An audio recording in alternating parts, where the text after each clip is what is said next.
everyone, my name is Julianna Fay. I am a clinical social worker here at the Home Base program, and I'm here to talk with you today about one of the DBT core mindfulness skills of taking a non-judgmental stance.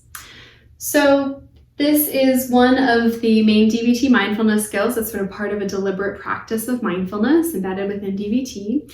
And the idea with this is we don't tend to need any help in our day-to-day lives with being judgmental. We're usually really good at walking down the street and saying, I like that, I don't like that, that's good, that's bad, that's safe, that's unsafe.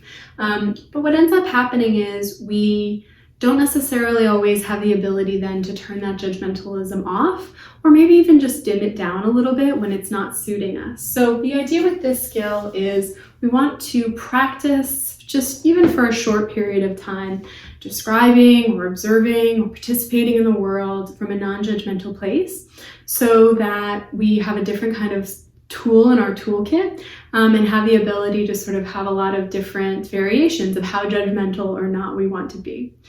So I'm going to take you step by step through what this non-judgmental stance sort of looks like.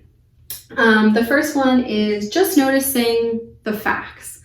We are not particularly great at being able to differentiate out what is our judgment and what is the facts. So it's really easy for me to look over and say, oh, there's this really, pretty leaves in this vase right here. I really like it. It makes me feel calm. It's good.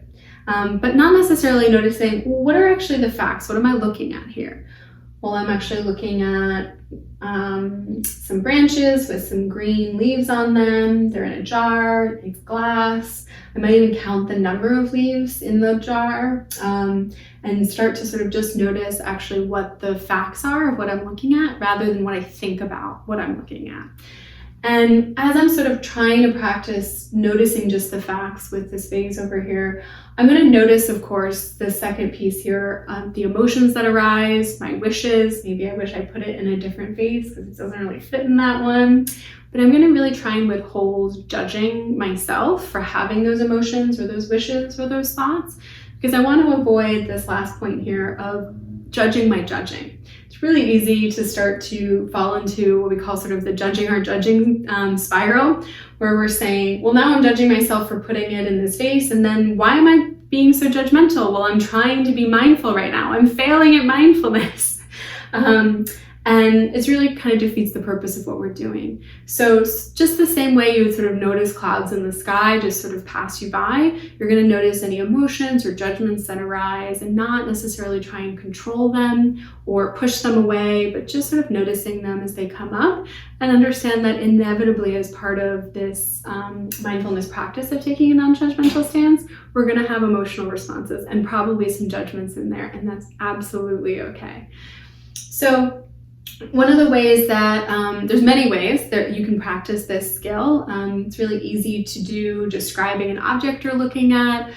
You could certainly do a non-judgmental stance as you're eating something, maybe even something you really like, or maybe something you don't like. It can also be very challenging. You could watch a few minutes of a TV program, even reality TV, and try and be non-judgmental at what you're looking at, just as a deliberate practice, and see what it would feel like to try and not infuse your thought process with judgments, even just for a minute or two. So hopefully this sort of felt helpful for everyone, and definitely stay tuned for more videos that we're going to be posting about DBT skills and a lot of other skills. And as always, if you have any questions for us here at Home Base, feel free to reach out. All right, take care.